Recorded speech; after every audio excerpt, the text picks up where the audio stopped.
The man worked as a janitor for the first time. He secretly flipped through a medical book and was caught. Seeing his focused expression, the doctor pointed to an instrument. He asked him, "What is this?" Unexpectedly, the man blurted out, "Van gas manometer, sir, doctor."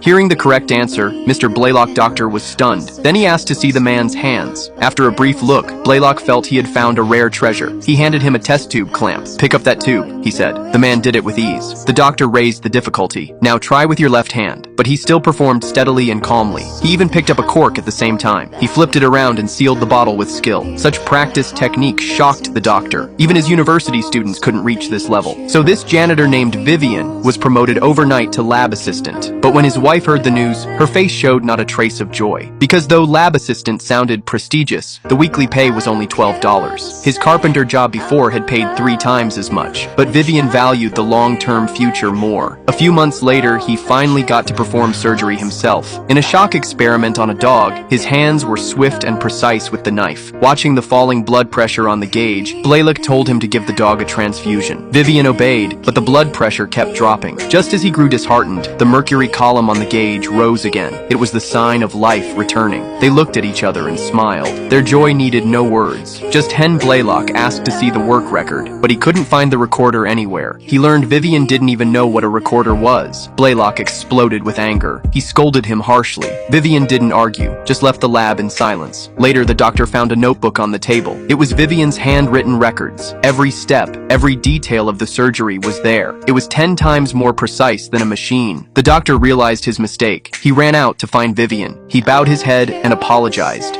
"It won't happen again." Kind Vivian forgave him. This was the first time he chose forgiveness. From then on, the scalpel and the forceps became a team. The doctor was sharp like a scalpel. Vivian was delicate like forceps. In their 12th year together, they finally made a breakthrough in shock treatment. The general praised his work. He named the doctor head of surgery at Johns Hopkins. But at the banquet, the doctor took all the credit. He never mentioned Vivian. He even made him serve as a waiter. Yet Vivian, still chasing his dream, said nothing. Soon they moved to Johns Hopkins in Detroit. All workers punch in at the rear entrance. Even the doctor, with all his authority, could not change the century-old rule. He sighed, "I'll meet you in the labs, Vivian." So Vivian had to slip in from the back door. When he put on the white coat, he met doubtful words and stares in the hallway. In the lab, carrying equipment, a doctor mistook him for a janitor. He ordered him to fetch bread and coffee, but not everyone made him feel suffocated. One doctor, Helen, enjoyed talking with him. She told him she and Blaylock were trying to solve blue baby syndrome, one of the world's deadliest conditions. The problem? The baby's heart was too tiny to study. So, the doctor suggested recreating it in puppies first. He asked Vivian to use his carpentry skills to build a miniature forceps and a respirator. But Vivian had little time.